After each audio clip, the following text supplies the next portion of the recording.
예, 안녕하십니까. 들풀북스 출판사에서 진행하는 창세기 강의 시간입니다.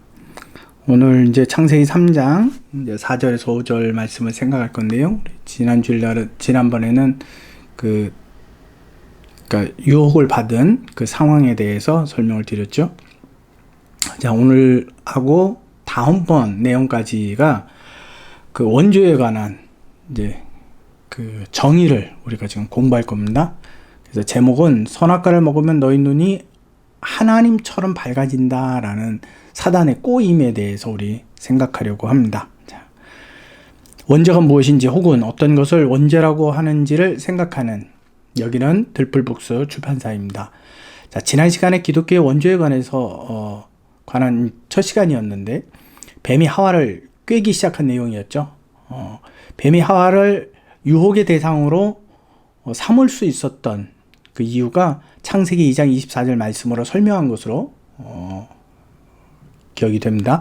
창세기 2장 24절 말씀, 창세기 2장 24절 말씀에 보면 그러므로 남자가 부모를 떠나 그의 아내와 연합하여 둘이 한 몸을 이룰지로다 그랬어요.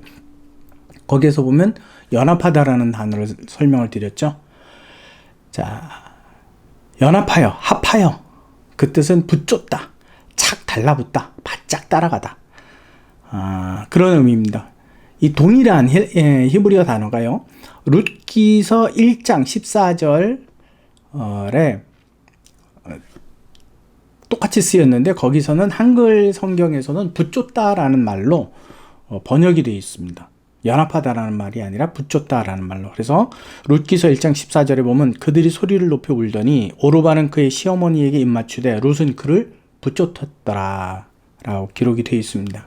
그러니까 가까이 있다, 가까이 있는 정도가 아니라 이게 딱 달라붙어 있다. 근데 하와가 아담과 달라붙어 있어야 되는데 이게 어떻게 되는 거예요? 가까이서 쫓아갔어야 되는데 그렇지 못했기 때문에 뱀의 유혹을 받을 수 있는 여지를 남겨주었다라는 거죠. 그래서 우리가 오늘 이 말씀을 읽는 우리가 우리에게 주시는 이 교훈이 무엇일까? 교훈이 무엇일까? 이것을 생각할 때 우리가 예수 그리스도의 신부로서 예수 그리스도께 연합되어야 한다라는 거죠. 연합되어야 된다. 연합되지 않으면 하와처럼 어떻게 된다고요? 그렇죠. 그 유혹의 덫에 우리가 놓여지게 된다라는 겁니다. 그러면 성도가 예수 그리스도와 연합할 수는 있는 건가? 그러니까 하늘에 계신 예수 그리스도와 연합할 수 있는 건가? 만약에 있다면 그 방법이 무엇인가? 하나는 요한복음 1장에서 기록된 말씀에서 예수 그리스도는 하나님의 말씀이시기 때문에 성도가 하나님의 말씀을 항상 읽고 암기하고 그 뜻이 무엇인지 곰곰이 생각하고 연구하는 그것이 바로 그리스도와 연합하는 하나의 방법입니다. 자, 두 번째는 이제 우리가 이 원죄와 관해서 이걸 이제 집중적으로 이제 나눌 이야기인데 하나님의 소리를 자기의 내면에서 보고 듣고 느끼는 그렇게 하려고 애를 쓰는 이미 그렇게 됐었는데 죄로 인하여서 그것이 제한적으로 또 단절이 되었거든요. 그렇게 되면 이제 우리가 그거를 노력하는 방법으로 그 예수 그리스도와 연합하는 그런 방법 중에 하나로 설명을 할 수 있습니다. 또 하나는 여러분들이 잘 아는 거 있죠. 기도. 또 하나는 찬양. 또 하나는 이제 예배를 통해서 우리가 그 모이기를 힘쓰므로 인해서 예수 그리스도와 연합된 그런 모습을 우리가 가질 수 있습니다. 자, 그 다음에는요. 우리가 이제 그 하나님께서 우리에게 주신 말씀을 우리 삶 속에서 이제 순종하면서 가는 거죠. 그 다음에 또 하나는 먹든지 마시든지 앉으나 그리스도의 말씀을 전파하라 라는 바울의 말씀을 따라서 하나님의 말씀을 선포하는 것, 전하는 것, 이것이 바로 그리스도와 연합하는 모습입니다. 그러면 삶의 순간순간 사단으로부터 받는 거짓 유혹의 꾀을 이겨낼 수 있는 거죠. 우리가 그리스도와 연합이 되어 있으면. 그렇다면 누가 이것을 막아주는 겁니까? 예수 그리스도께서. 그래서 하나님의 말씀과 가까이 하고 하나님의 소리를 자기의 내면에서 보고 듣고 느끼는 일이 아주 온전한 믿음으로 성장케 하는 가장 기초적이고 중요한 방법입니다. 자, 이제 창세기 3장 본문으로 돌아옵니다. 아담에게 선악을 알게 하는 나무의 과실을 먹으면 반드시 죽는다는 하나님 말씀이 있었죠. 근데 하와는 이것을 분명히 성경의 내용으로 본다면 하와가 직접 들은 것이 아니라 아담을 통해서 이제 들은 건데, 하와는 여기에 깊이 주의하지 않았던 것 같습니다. 그래서 하나님의 말씀을 온전히 알지 못하는 하와에게 뱀은 거짓 유혹의 물음을 할 수 있었던 것으로 생각해야 합니다. 만약에 하와가 정말 이 말씀으로 완전히 무장이 되어 있어서 하나님께서 아담에게 주신 말씀을 그대로 숙지하고 있는 상황이었다면 아마 유혹의 질문을 던질 수도 없었을 뿐만 아니라 던졌다고 해도 하와는 이걸 이겨냈었을 겁니다. 근데 이겨내지 못하는 것으로 보면 좀 갸우뚱한 생각이 들죠. 그래서 죽을까 하노라, 반드시 죽는다라고 말씀하신 그 내용을 죽을까 하노라, 죽을지도 모른다, 죽을 수도 있다, 뭐 이러한 말로 그냥 자기 생각으로 바꿔버린 거예요. 자요? 반면에 예수께서는 하나님의 말씀과 연합되어 계신 분이에요. 하나님 자체와 연합되어진 분이세요. 그래서 하나라고 말씀하고 계시죠. 그렇기 때문에 그분은 사단의 유혹이 왔을 때에 하나님의 말씀으로 이것을 대적하여서 그들을 이기는 그런 모습을 우리에게 친히 보여주셨습니다. 자, 뱀은 계속 아담이 곁에 없는 하와에게 말합니다. 그리고 자신의 말을 강조하기 위해서요, 하나님께서 말씀하셨던 반드시 죽는다, 먹으면 반드시 죽는다 라는 말씀을, 자신의 말을 더욱 강조하려는 그곳에 하나님의 말씀을 싹 끌어다가 자기 말에 사용을 해요. 그래서 반드시라는 말 대신에 결코라는 말로 바꿔서 사용을 합니다. 창세기 3장 4절에서 또 5절, 뱀이 여자에게 이르되 너희가 결코 죽지 아니하리라. 너희가 그것을 먹는 날에는 너희 눈이 밝아 하나님과 같이 되어 선악을 알 줄을 하나님이 하심이라. 뱀은 하나님께서 아담에게 선악과를 먹으면 반드시 죽는다고 말씀하신 것을 거짓이고, 하나님의 말씀은 거짓이고, 대신 하와에게 말하고 있는 뱀 자기의 말이, 즉 네가 먹어도 결코 죽지 않는다 라는 말이 참이라고 설득하고 있는 거예요. 거짓으로. 그래서 죽지 않고 어떻게 될 것인지에 대해서 계속 설명을 하고 있는 거죠. 우리 이 본문을요, 좀 단어별로 이해할 필요가 있습니다. 거기서 보면 너희 눈이 밝아져 그랬죠. 눈은 정말 생물학적 입장에서 보는 인간의 눈이에요. 직접 사물을 보고 또 그 사물을 관찰할 수 있는 눈을 이야기합니다. 그 다음에 밝아져라는 뜻이 있어요. 내 눈이 밝아져 그랬어요. 자, 그 밝아져의 뜻은 눈이 열린다라는 뜻을 가지고 있어요. 눈이 열린다. 또 특히 감각적인 면에 있어서 눈을 뜨는 것을 말을 합니다. 뿐만 아니라 눈으로 아주 예리하게 관찰하는 뜻을 가지고 있습니다.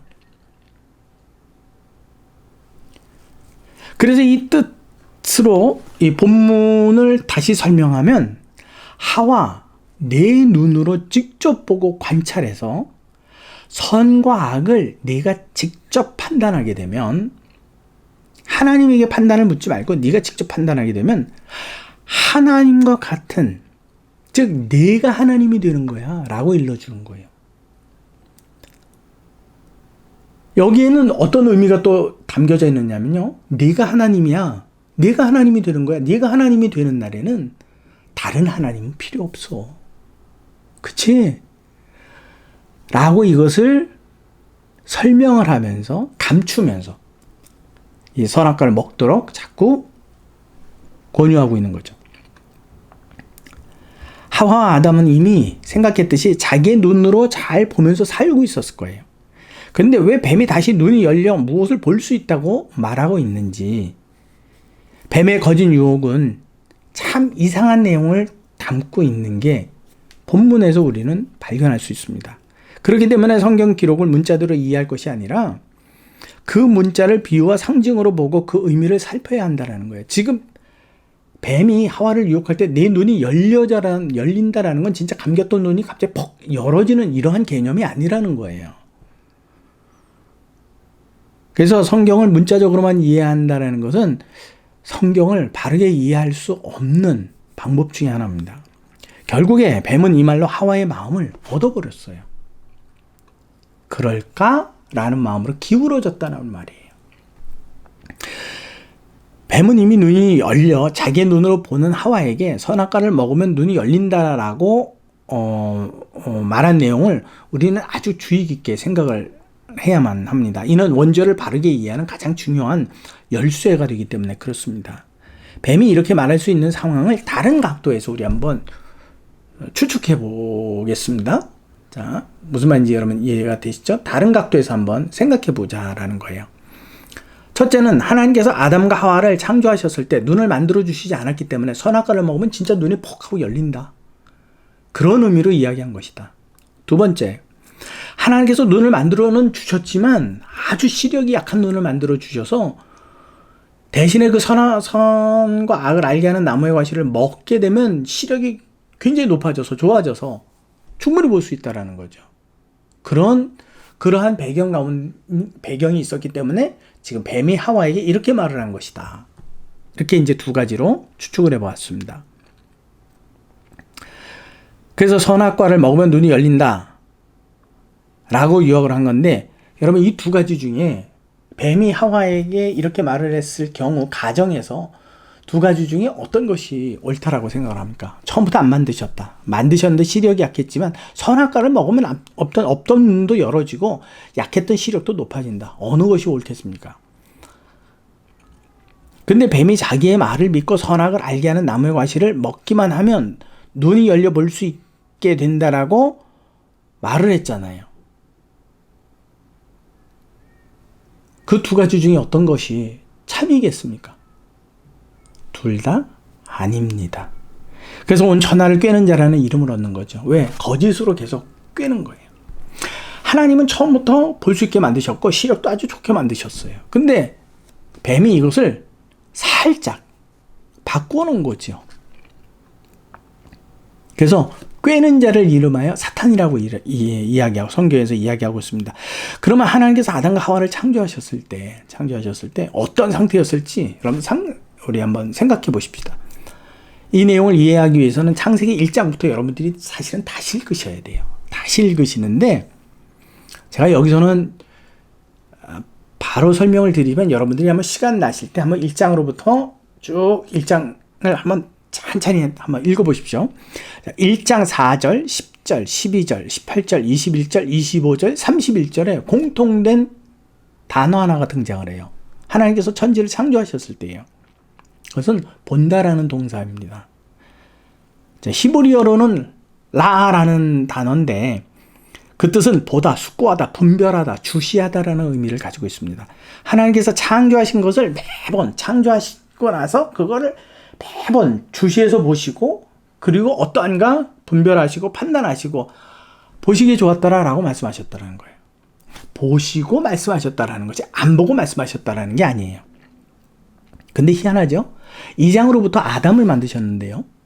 아담에게는 하나님께서 창조한 모든 피조물들을 데리고 오셔갖고 아담이 이름을 지어주는 장면이 나와요. 근데 거기에 보면 아담이 그것들을 보고 이름을 지어줬다라는 말이 없어요.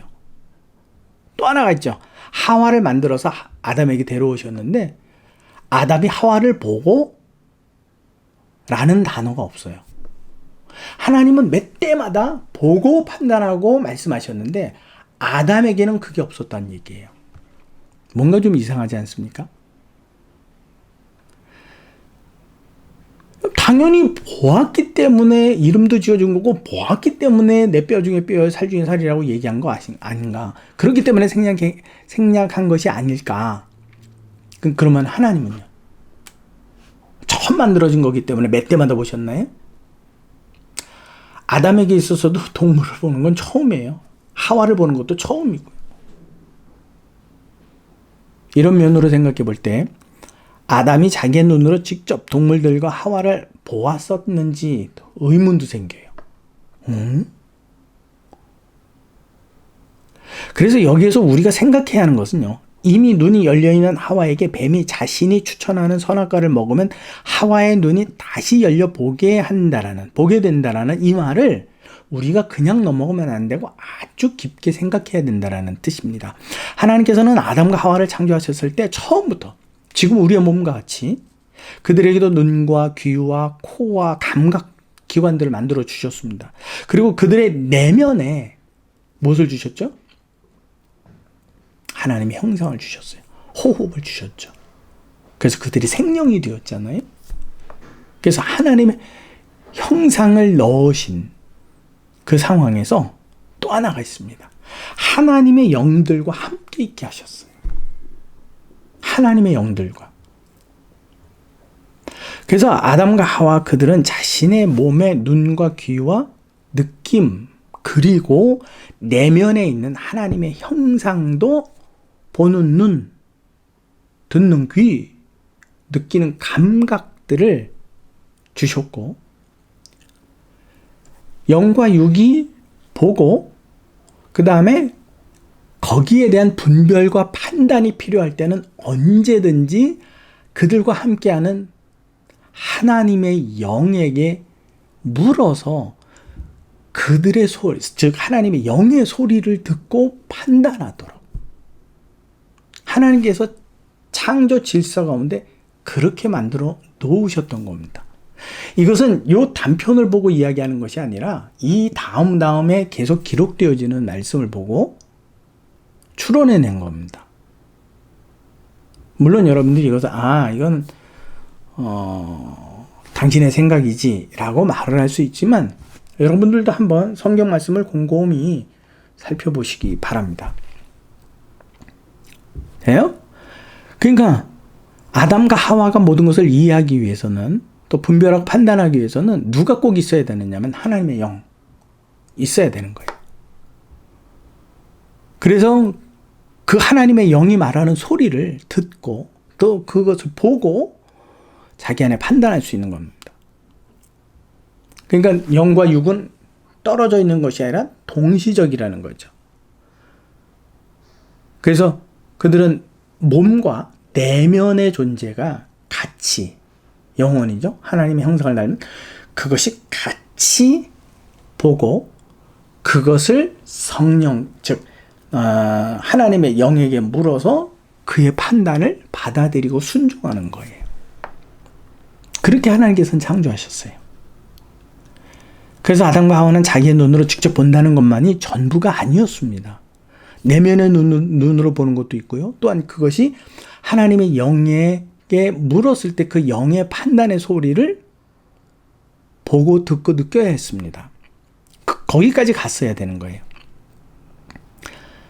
그래서 동물들의 이름을 지어줬을 때나 하와를 보고 뼈 중에 뼈여 살 중에 살이라고 말했을 때에도 마찬가지예요. 아담은 그들을 눈으로 보고 자기가 판단하는 것이 아니에요. 자기의 내면의 자아와 영혼과 그 다음에 하나님의 영과 더불어서 같이 보고 같이 생각하고 같이 이야기하고 묻고 같이 그 대답을 듣고 그래서 판단을 하는 거예요.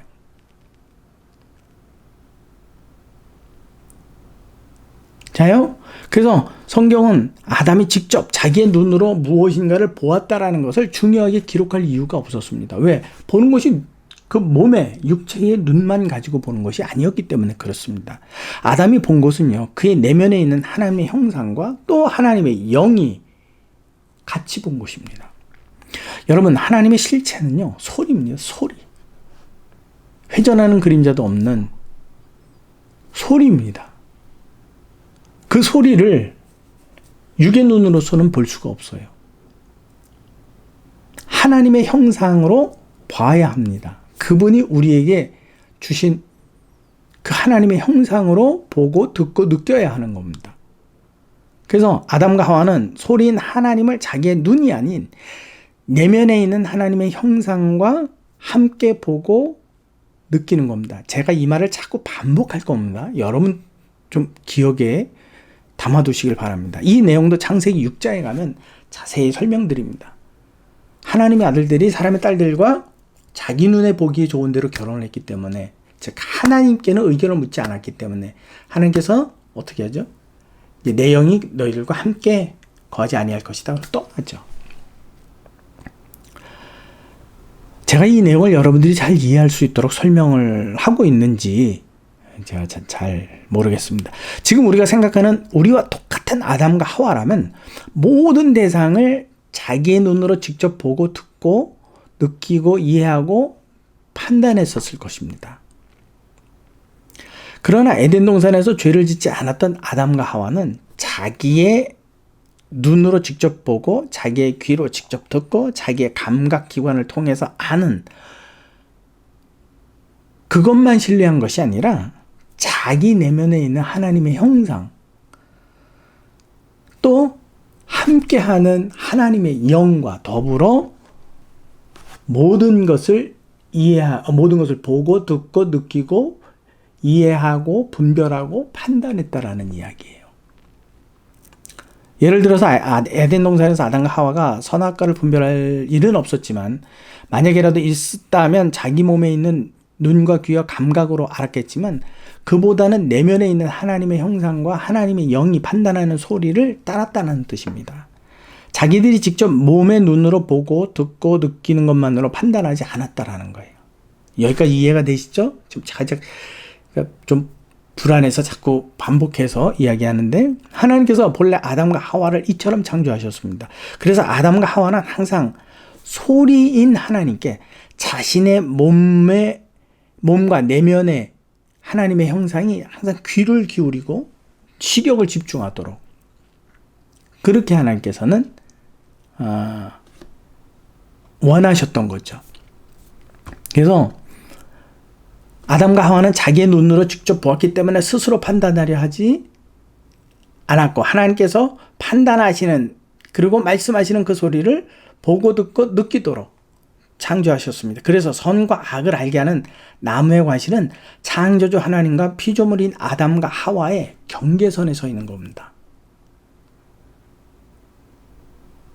무슨 말인지 이해가 되시죠? 딱 그 선까지. 하나님께서 처음에 아담과 하와를 어떻게 창조하셨다고요? 흙으로 몸을 창조하시고 눈과 귀, 또 감각기관들 만드셨어요. 또 그 코에 생기를 불어넣으시면서 하나님의 형상대로 그들을 지으셨습니다. 뿐만 아니라 그들과 함께 하도록 하나님의 영을 허락해 주셨어요. 그래서 얼마든지 하나님의 영과 더불어서 그들은 생활할 수 있는 에덴 동산이었습니다. 근데 어떻게 되죠? 뱀의 꼬임을 받고 하와의 마음이, 의지가, 우리에게 있는 자유의지가 있거든요. 선택의 의지죠. 그 선택의 의지가 발동을 해서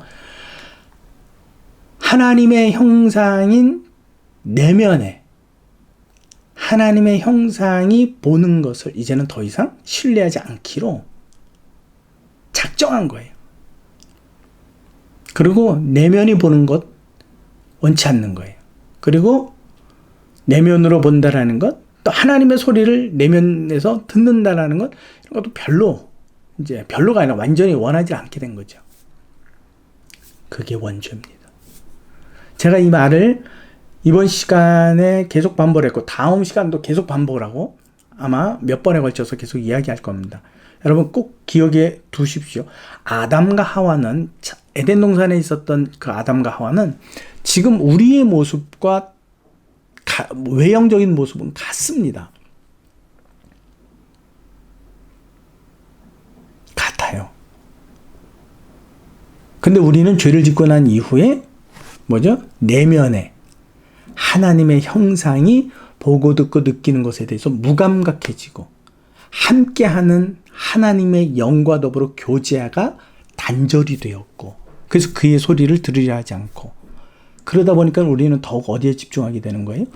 그렇죠. 우리 육의, 몸의 시력, 몸의 귀, 듣는 감각, 또 피부 감각, 냄새를 맡는 이러한 감각들에 집중을 하고 그것을 신뢰하고, 절대 신뢰하고, 그 다음에 그것을 통해서 자기 스스로 판단하고. 에덴에서는 어떻게 했다고요? 하나님께 물었다 그러고요. 근데 이제 묻지 않고 자기 스스로 결정하는 거예요. 여러분, 이게 원죄입니다. 무슨 말인지 이해가 되시나요? 여러분, 다음 시간에도 이 이야기를 계속 나눌 건데, 그때 다음 시간에도 한번 이 말씀을 통해서 여러분들이 잘 이해하시기 바랍니다. 오늘 내용은 여기까지입니다. 자, 우리 다음 시간에 다시 이 말씀을 계속해서 나누기로 하고요. 여기는 들풀북스 출판사였습니다. 수고하셨습니다.